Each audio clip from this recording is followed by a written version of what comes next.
team look completely different in the first and second half? What changed? You know, we looked, I don't know exactly, first 10 minutes I thought we were really good. I think it was 8 minutes, whatever, maybe it was 6 minutes, I don't know. But man, then we missed a lot of, I thought, really, really good shots, which I never fault that, but then turned the ball over. I don't know, I felt like we were on our heels against just kind of an extended zone is what they play. It's a very, very extended zone, and just didn't handle it at all. It was very frustrating. I know our guys are frustrated, but I can promise you I was frustrated.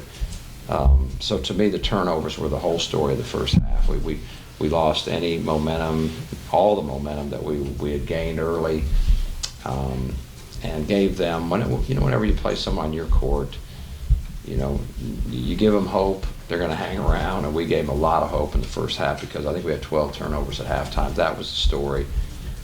Second half, I thought we were a completely different team. We just played with a tougher mindset, more aggressive offensively, attacked more offensively. Still didn't shoot the ball great, which I'm fine with. That comes and goes. And I thought we took really good shots for the most part, but and our defense for the most part was pretty good. The one kid's very hard to guard. Morgan he's a good one-on-one player. They did a good job. They would just kind of run clock and they run their stuff. If they didn't get it, he could bail them out with a one-on-one three, guarded three at the end of the clock. So I was really impressed with him. But played a good second half. Didn't turn it over much until the last couple minutes when we subbed, and it turned into a little bit of a carnival on us. But before that, I felt pretty good about the second half. Talk about confidence. The night before last, do you sense a different confidence level today?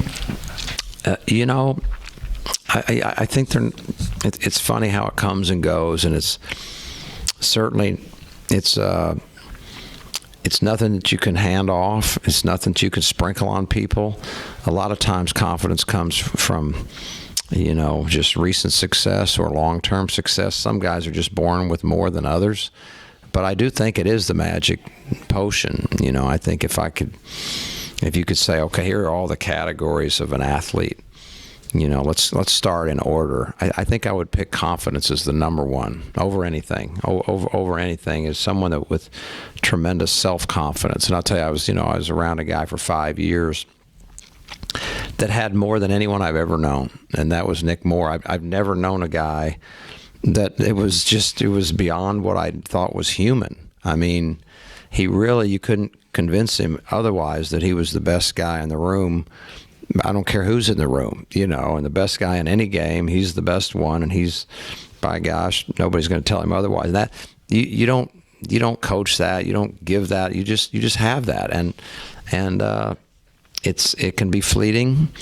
Right now, I'd like to see us play more confident, but we've had some pretty rough schedule early on. Maybe it dinged their confidence a little bit, but it's not like it's poor either. It's not like we're afraid or anything at all like that. But I think there's going to be an upswing. I hope it's Wednesday night. But I definitely think this team will play with that reckless abandon that you really want.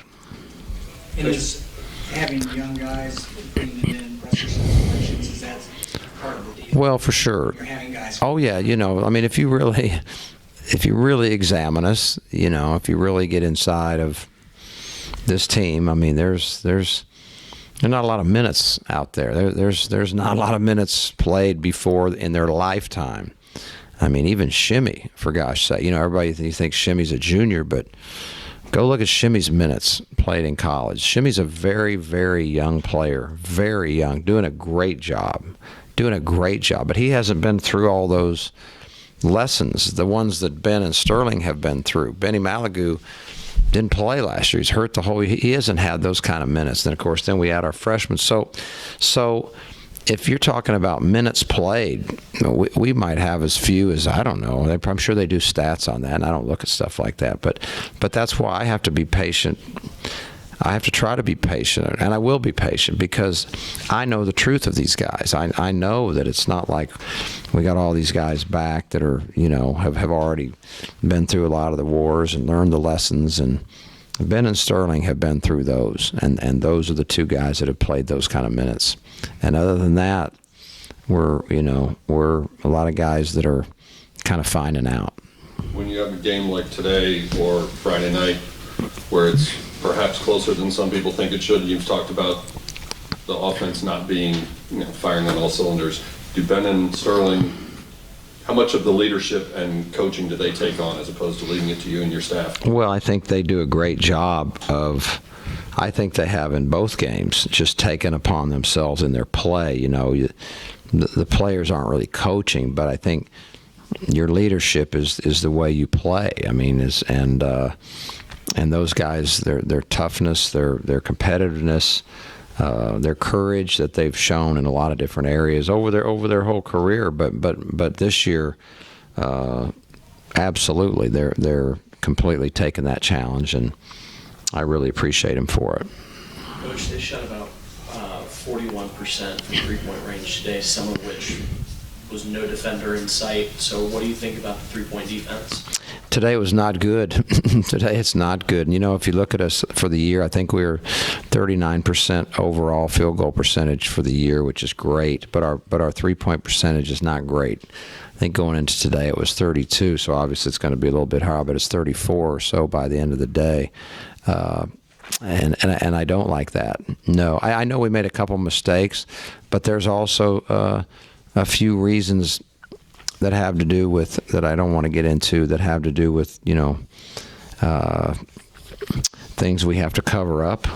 I'll just say it that way. And so sometimes you're in a little bit of a darn if you do, darn if you don't. But I thought that, you look at them, like first half, they hit some really tough guarded threes. I thought, geez. Second half, I thought they got some wide open looks. A couple of them were, by the way, at the end in the time after the sub. But still, I agree with you. Our three-point defense, and it's a big factor always. It really is in college basketball. Turn it around. We what do we go, 7 for 22? How many bad threes do you think we took today in your estimation out of 22 shots? Not many. Like wide open, right? Like wide open. And we go 7 for 22. On another night, we might go 11 for 22. So I do always want to look at it in terms of how many of them were really guarded and tough shots. I thought some of them were. Not enough of them were for me, and I agree with your point. That was we did not do a good enough job in that regard.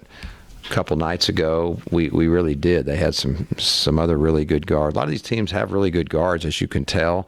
Maybe they don't have quite the interior people. Not that we're a big team, traditional. We're pretty small ourselves up front, but you look around the country, there's a lot of good guards. A lot of guards can play, man. They can. There's a lot of guys who can go off the dribble and shoot a three, and you better be able to defend them. And today we didn't do as good a job as we'll need to moving forward. Considering that margin, do you think people are going to start to try to shell you more, shell you more from outside moving forward? Well, and this is the other thing.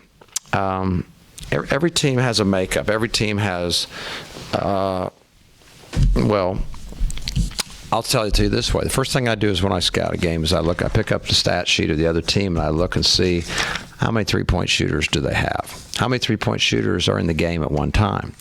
And the reason I do that, because that's the first thing it tells me is how big the floor is going to be that day. In other words, if you only have one good three-point shooting team, then by the end of the game, there's going to be about 4 guys standing in the lane and 1 guy guarding a guy out here at 25 feet.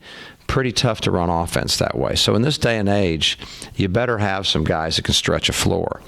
We have been playing teams, when you look at Michigan, Boise, USC, have some of the great stretch guys, crazy stretch guys, to where that floor gets really big. And we also, it's no secret, we don't have little small guards to ball hawk type guards that we've had in the past. We don't have Nick or Ryan. Ryan Manuel was the best on-ball defender maybe I've ever coached, you know. And so that if you can control the point of attack, then it makes it a lot tougher to get those threes. And then, of course, another way you get threes is you throw it inside, and then you have to figure out, well, can we guard him one-on-one or not? And if we can't, then we got to drop somebody down. Of course, then a good pass leads to a three. So that's that is the first thing that I look at. And so part of it will depend on who's their personnel, and then you have to try to adjust to that as best you can and do the best you can with what you have as to a game plan for that. Sterling Brown played really every minute until the last couple of minutes, and I don't think he picked up a foul until 6 or 7 minutes ago. What did you think of him today? I thought he was fantastic. I thought he was absolutely, and I wish he would have had because he's a great shooter. Look at his numbers over the last few years. He's a great shooter. He just had one of those days where he couldn't buy one. But if he has a normal shooting night, he has an unbelievable night. And not only that, I watched him defend, and his defense was so good. He was so spot on all the time, in the right place, never gambling, reading actions before they happen. This is what experienced players do. This is where young players like they get hit. They're like, oh my God, there's a screen, you know. Older players see it way before it happens. They see it coming. They fake it. They get around. They have a sense for that. Sterling's very advanced right now. Ben's very advanced that way, and it's fun to watch guys when their IQ at either end, but I'm talking defensively right now, gets really high, and they just kind of have a knack. And I thought Sterling was sensational today, and he went 1 for 9. How about that? All right. Anything else? Yeah, Coach. You were talking a lot about before the season started about playing point guard by committee, getting some of your more inexperienced players minutes by committee. Tom Wilson came in today before Michelle McDowell. What have you seen from Tom? How do you think his development's going? You know, it's we're hoping both of them continue to come because it would really help us. Part of who. You know, it's pretty much, our 7 guys that I have to play, right? You know, we've got our starting 5, and then, of course, Benny Malagoo is our first guard off the bench, and Harry's our first big off the bench. So you have 7, and then you have Tom and Deshaun. And so the one thing we're definitely not ready to do is to just try to play equal opportunity with those guys, particularly as difficult as the games have been. So what we have tried to do is when we go 8 deep is to feel like the strength, they both have strengths and they both have some weaknesses that they need to improve on. Which of their strength do we feel like we need more in this certain situation? So let's say today we thought, on the first substitution that maybe Tom was a little bit, some of the things he brings to the table might have been what we wanted, we needed a little bit more than maybe what Deshaun, and that certainly has gone both ways. But if I could have, several Christmas presents, one of them would be that a very, very, very short bench would become a little bit bigger bench. That would be a very good Christmas present right there. Thank you.